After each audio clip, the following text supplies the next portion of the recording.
Hi everyone! Welcome to the Noona's Noonchi Deep Dive, being introspective with K-dramas from a mental health perspective. I said for the month of May because it is Asian Pacific Islander Heritage Month and National Mental Health Awareness Month that I was going to do live deep dives this month as best I can.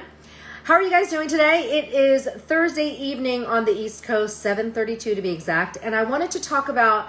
So actually, I normally do not watch more than 1 to 2 K-dramas max. And this particular month is super busy, which is why I'm literally still in my office having to do this deep dive. Couldn't even make it to my YouTube studio to do this, that I really wanted to talk about the 2 K-dramas that I'm really enjoying. But, side note, I started Uri the Virgin. Oh gosh, okay. It's fun. Yeah, if you want a fun, light one, I just started it. I thought it was cute. And there's some concepts in there that I think are really interesting. So I just started that yesterday or 2 nights ago. It's on Viki. It has Hong Hoon. And I just thought it would be just like a fun rom-com kind of thing. And it's obviously based on a US version and I think a Venezuelan version. So it's super good. Yes, 2 max. So that said, let's start first with our blues, okay? Uri Blues. Because I want to save my liberation notes. Uri Blues, okay, so let me just tell you just an overall summary of what I'm saying that I really love so far. Of course, what stands out to me is the way they are portraying or showing Sana's depression. That really stands out. There are beautiful stories before that, particularly even with the teenage pregnancy, that I thought, wow, that was really well done, to be honest with you. I think I loved seeing both angles and the torment, right, that they're going through. And then obviously the father's deciding to support them. I believe we're going to see more. Our Blues is a 20 episode drama, by the way. So I wanted to share something about that. It was just kind of, I really thought it was shedding to light teenage pregnancy, which, still surprising that in a K-drama we saw that, and the reality of it and the decision that they came to. I thought everything was realistic. I even thought the acting was brilliant. How stressful it is, the decisions that have to be made around it, and I loved at the end of the day, the family came together with them, and then they had a rude awakening, obviously between father-son, father-daughter, and former best friends, right? But that's not what I'm talking about. I want to do a deep dive into depression. In the U.S., it is Mental Health Awareness Month, which and Asian Pacific Islander Heritage Month, but I'm going to highlight to bring up depression to you. It's very common, yet underreported, meaning a lot of people don't talk about it. And if we're talking Asian culture, it's also misunderstood. It's not something that you can literally just, go, when people say to you, can't you just be happy? And I hear that, I've actually heard that with family members saying that to the depressed patient that I work with, or hearing it from other people going, can't you just be happy? You have so much to be thankful for. You have so much to look forward to. That's all true. But the whole point is when someone is depressed, especially someone like Sana that seems to be in that depth of depression, what's clinical depression. By the way, if you heard me say clinical depression, it literally means she's struggling with it for some time, that it is a part of her life that does require medication. Not all depression requires medication. And even as a therapist, I'm all about talking through depression, anxiety, all those mental health conditions. But of course, there's also modern medicine. And there are times I will even say, I'm going to refer you to a doctor to get medication along with therapy. So on that note, when Sana, I said it in my story, when Sana mentioned to Tong-seok, Lee Byung-hun's character, hey, I'm my medication's not enough. I also need to get therapy, 상담, And I love that she said that, because that is evidence-based. Research will tell you when you have clinical depression, which means an imbalance of the brain, and you have been suffering it for some time. Clinical depression also means a lifetime depression. There's a lot of other words for it, by the way, but I'm gonna keep it simple and not be technical with you guys. But that's what she seems to have. She's already on medication, but you need to have talk therapy, psychotherapy, be able to talk through things. First of all, not to feel so alone. Depression can make you feel very alone. Well, anything can, but particularly that. And, and people were asking about the water coming out of her hands. I believe that's just very artistically done. At first, even I was like, what's with the water? I mean, I'll be honest with you. It's not like you sweat or anything like that in depression, but I think it's just signified, and she shared it in the newest episodes, the weight and the weight and the burden of feeling depressed. It is a heavy feeling. Like you feel, like she said, it's like being underwater. Now the Western version, we tend to say you're under this dark cloud, a fog, like you can't see things clearly. You're looking, but it seems foggy. Like when you have glasses and everything fogs up. That's what a lot of people describe it as. And she describing it more water-based. And I think that was signifying when you see the water coming out of her hands, all that, like the feeling like she's literally underwater, maybe even drowning. When you're underwater and you're drowning, you're panicked, that heaviness of the water, and you feel scared, right? So depression also, there's a scary feeling to it because you don't know how to get out of that. So I think we saw that a lot. And remember, so the one scene I want to talk about, so I want to talk about just how they're portraying it. It's pretty deep. It is really deep to the point that I'm a little like, wow, it's really showing how heavy it is that it affected her marriage. To be honest with you, as a family therapist, that's sad. It does happen. It's realistic when family members just struggle with it, right? I know many people that struggle with it. They think and so, at some point it can break up families, right? Let's just say that. It happened to break up her family. And I think we saw that coming in some of the earlier scenes. But I really think that I really like the fact that what helped her, I'm going to ask you guys, if we were live, if we were in a class, if you were in my class, I would ask you this question. What do you think helped Sana shift? That's the scene I'm going to talk about. I was hinting at it on my story a couple days ago. She shares with Tong-suk, she was getting very more honest with her depression. I'm on medication. It's not enough. I need to go through therapy. And he's just listening, asking her about it. I love that he was curious. And he's like, tell me more about it. What does it feel like? That kind of thing. Then something happens to make her shift. Do you guys know? Dun, dun, dun. Time. I'm going to let the time tick. Take a guess. Feel free to put a comment in. If you noticed a shift in Sana, a positive shift. And that's what I'm going to talk about today.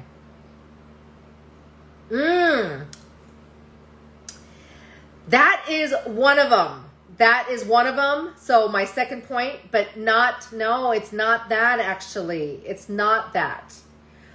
I believe she already knew that in the sense of it's not at the forefront, meaning it is her child that she's thinking about. But just so you guys know, even in your most depressive states, and clinical depression will cloud that.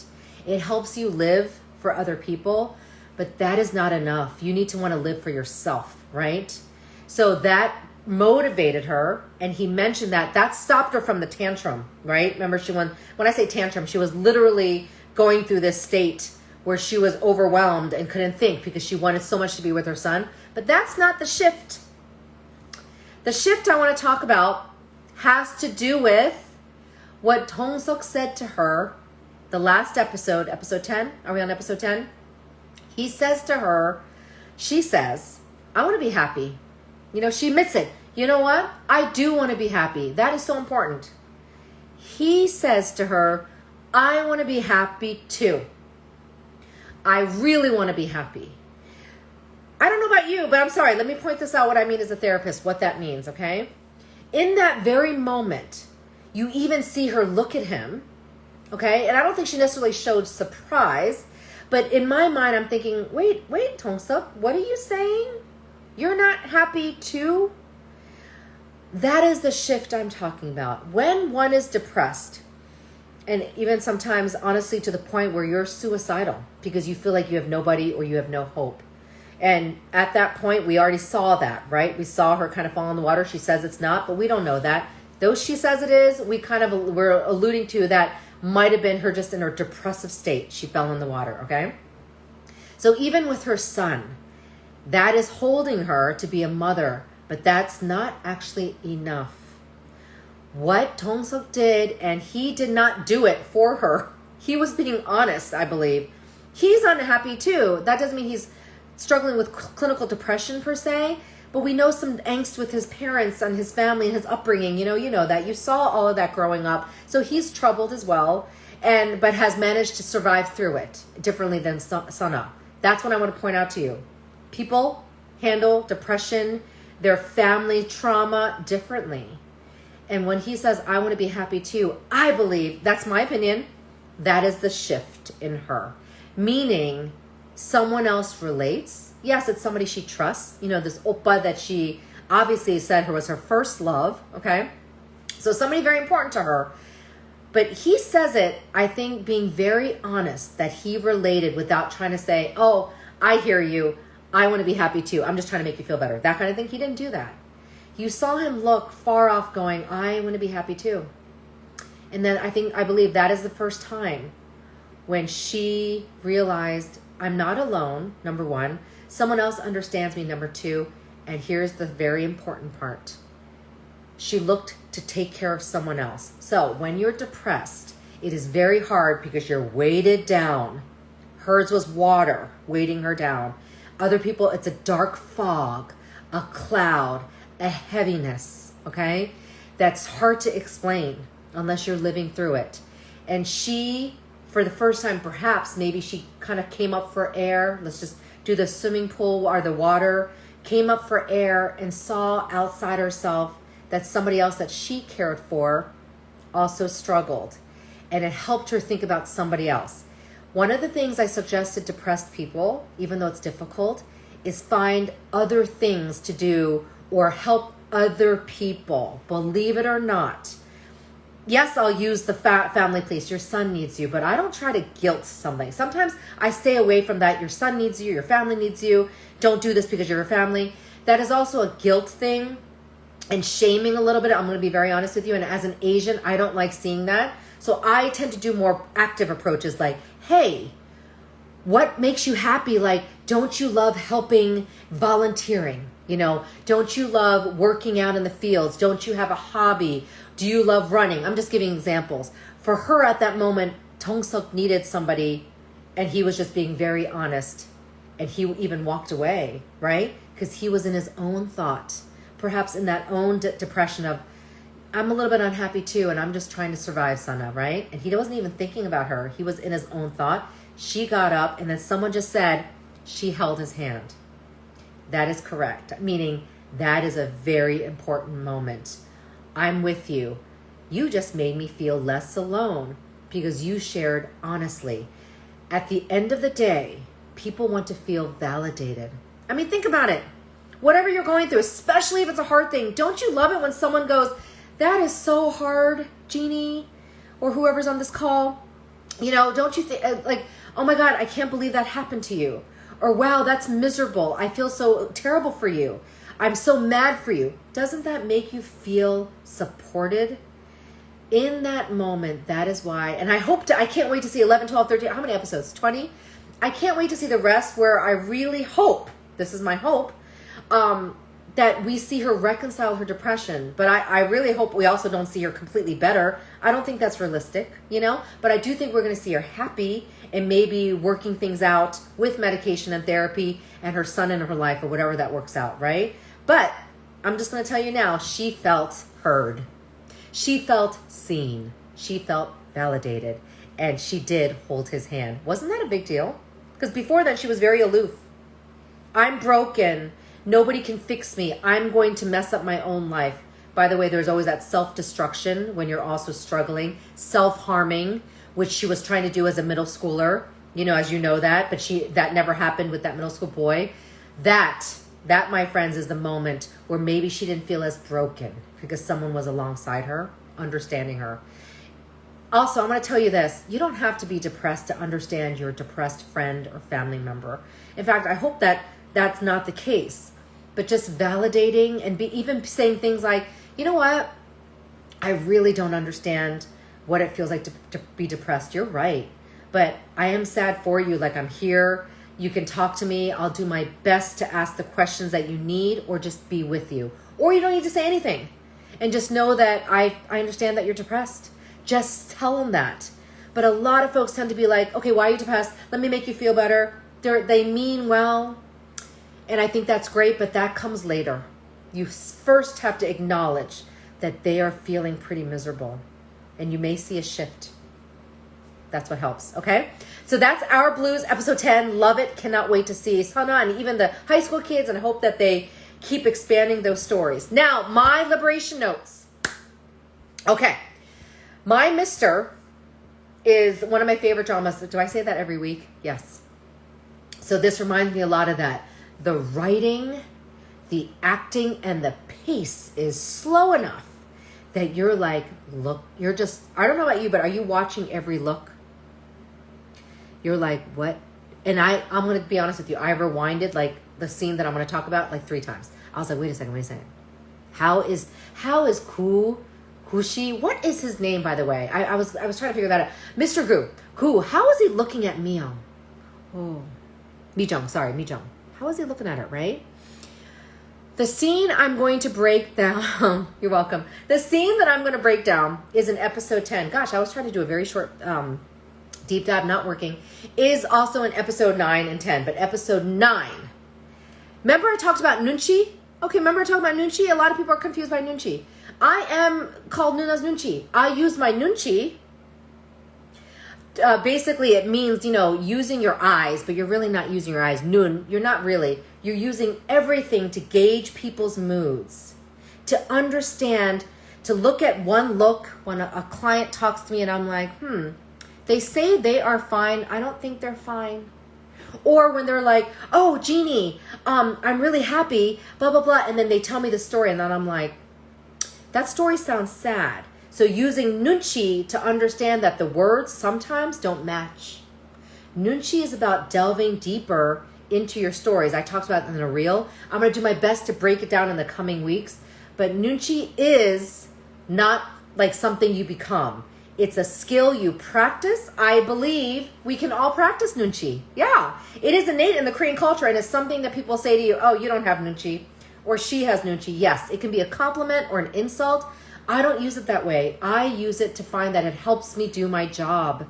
If you are telling me and saying, I'm really happy, Jeannie. By the way, depressed people can look happy.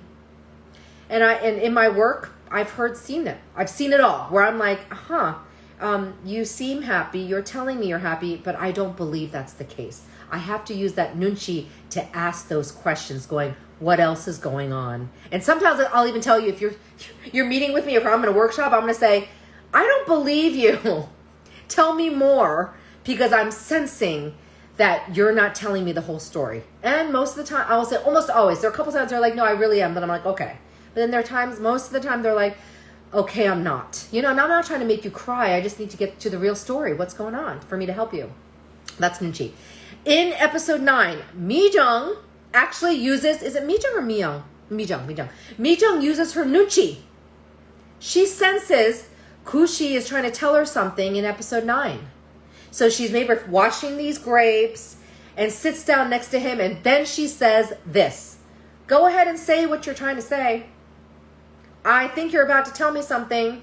That is Noonchi, folks. You guys have it. You know when you're like, someone's trying to tell me, what are you trying to tell me? Or they're trying to say this stuff and they're not making sense and you're like, what are you really trying to tell me? Or someone can't say something to you and you're like, do you want to say something to me? Are you mad at me? That kind of thing. Mijung knew he was trying to tell her something, or she felt the Noonchi. And you just saw him sitting there, right? And even we could feel it, couldn't you? We're like, something's about to happen. Something's about to go down. That's Noonchi, folks. So that's the way I use it to help me do my job at helping you. Now, she says it, go ahead and say it, and then he tells her this. I'm pretty sure you guys know this, right? But all that drinking, the coping that he's doing, it's not really a facade. We know now he's something different, right? He has this, he's actually a part of a whole new world. But all that drinking is real. I believe he is miserable and trying to struggle with all that's happened to him. But he talked about it in that one conversation about the death of, he said someone he was living with, but we're assumed to believe that it's somebody he loved, a girlfriend, somebody he was dating, and he was struggling with. Oh, you just joined. I'm talking about My Liberation Notes, episode 9 and 10. And Ku talking about how he did, what I can tell, what he did to save her, and talked about therapy. By the way, I love that. I love that the newer dramas are talking about therapy, 상담, and they're talking about like it's normal. So I hope we normalize that, right? And he knew that she was in this depth of despair to go about to like literally jump off a cliff or jump off whatever she did, and it happened. So my interpretation is he wanted to release some of that guilt to be closer to Mijang. That's my interpretation. And if they were in front of me and I saw him admit this, and she's like, what are you just admitting to me? You know, give the other person some time to deal with a little bit of a shock, right? You got to give some people time that, okay? You can't expect you share something shocking and they're going to be like, oh, thanks for sharing, right? So a little bit thing was, you know, her reaction seemed to be very legit to me. I mean, I was hoping for a little bit more of a reaction, but we know she's feisty, right? So we know how she already is, and then her trying to process, and then we showed later what she said to him, right? So I believe that and that very moment was his way of chuang her. Okay, chuang. Okay, worship. Remember he said, I don't even know what, after he shared it, out of fear, he went, I don't know this chuang stuff. I don't know what that means, right? And she kind of bites back bitterly, saying, wow, when did I say that I was doing this to you, right? That's more her defense. But him admitting just briefly a little bit of his past and a terrible, horrific thing that happened, you know, perhaps feeling like he was responsible, which he wasn't, right? And I think in his right mind, he probably knows he wasn't. He was actually trying to save her, but he admitted it's very difficult to see someone suffer. We know that from Sana in Our Blues. Some of that relates, right? Whatever the person was struggling with, sounded like depression. But he tells that to her, and that to me is also about worship. Okay, I hate that word, cherish. But I'm just using worship because we know that that's in the subtitle. Cherishing, being authentic, showing his real self is also cherishing. You don't have to give. Being part of a relationship and chuang somebody and showing that you cherish them is to open yourself up to them. Does that make sense? The worst thing in a relationship is when you don't know somebody or you feel like they're shutting you out, not sharing things with you. That was her point. She was, you know, she gave him that space. He finally did it. She just needed time to process. And we see that. We saw that whole, episode, I don't know, half an episode where she was processing and then said those magical words to reply back and show her chuang, hey, let's keep going. Okay, I accept that about you, or I forgot how she said it. I was trying to do the Korean word. I'm glad you shared is basically what she was saying and giving him that acceptance, like, thank you for sharing with me. She didn't say it that way, but that's basically what she meant. And guess what his response was? This is why I want to say to you, I'm not a genius here. It was very evident when she said that to him and he asks her to dinner or takes her to dinner. There's that shift, right? Otherwise, maybe he was expecting her to do what some people might do, going, yeah, you're terrible. You know, thanks for sharing with me. We're done. And I think that was part of the fear that he had. And someone just shared that, you know, he talked about being broken. Yeah, we all knew something was going on. Now we have some revelation. We'll probably find out even more. But that to me also is about chuang, cherishing. I'm going to open myself, give you my heart. I'm going to take a risk. And then defenses were up, right? Both defenses. He's like, yeah, so I don't know anything about chuang. And then she's like, well, I wasn't chuang you, right? That kind of thing. And then obviously they worked through that. That I see all the time in relationships. You even see that in long-time relationships and marriages. So people are human because it is very vulnerable to share those emotions, even in a marriage, right? To show that and to say what your biggest fears are. That's so difficult. And then if we're talking Asian culture, as we see in a K-drama, even more difficult because it's not the norm to be that vulnerable, right? And even then, he still had a slight, I'm just going to tell you this, and I really believe maybe, I don't know about you, but don't you love when men cry in the K-dramas? I'm waiting for his crying moment. I haven't seen that yet really with him, and I feel like we will. Maybe I'm just hopeful, but I want to see a little bit more of that come out. And once you have that expression of emotion, then he's gone on the path toward healing. Right now, he's still healing. He's not literally in healing recovery. So I'm going to pause there, let anybody ask these questions. That's pretty much what I wanted to share. That is an example of chuang to me. I love the word chuang, not the word worship. And I asked some of my friends, even in Korean, and even my own mom, and she was like, mo? I mean, mo means like what? She's like, I don't know what you're talking about. I go, the word chuang? She's like, I don't know what that word means. I was like, what? So I just think it's a newer word, like slang maybe. And even she's like, oh, chuang. Oh, okay. But it's not like commonly used, right? And I told my mom about it, and she was like smirking at me going, that's interesting. That's how they were using it in a relationship. So I think it's new. And that, again, that's like the greatest depth of like a deep relationship. This is how much love, but also adoration. And there is respect. Of course you want to respect each other, but not so much of the worshipness, right? Reverence, no, not even that. I don't like that word either. I think it's more adoration, cherish. I'm going to give you my heart kind of thing. And I want to say this.